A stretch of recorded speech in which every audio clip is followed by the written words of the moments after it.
You can start a new year yet be the same person. We crossed into a new year. The calendar changed, the number shifted. But let me ask you something honestly. Did you change or did the date just change? Because it is entirely possible to step into a new year while still dragging the old one behind you, still holding on to the past, still rehearsing the hurt, still carrying wounds that were never meant to become permanent luggage, still staying connected to people and relationships that God has released you from. A new year does not automatically mean a new you. Time moves forward, but healing is intentional. There is a weight we carry. Many of us enter a new year tired, not because of what lies ahead, but because of what we've refused to let go of behind us.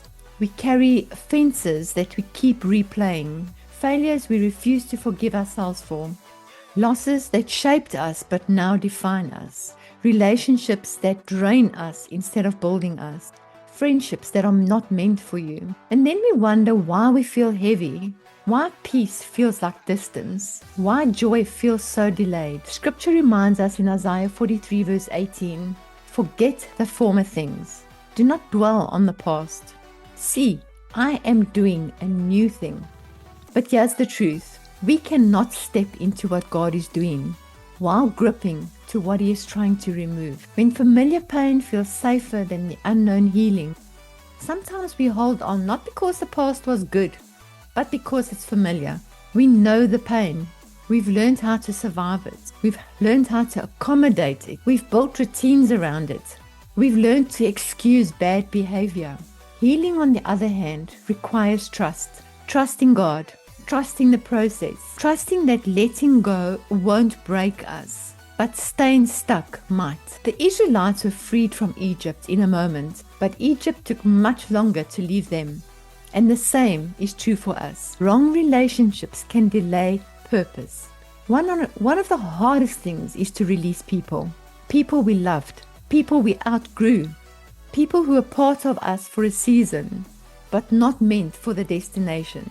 Not everyone who started with you is called to finish with you. And holding on to the wrong relationships can quietly sabotage the purpose that God is trying to unfold for you. 2 Corinthians 6 verse 14 reminds us that alignment matters. Not everyone walks at the same pace, carries the same values, or honors the same calling. Sometimes obedience looks like distance. Sometimes faith looks like walking away. A new year requires new decisions. Change does not begin with motivation. It begins with decisions. A decision to yield.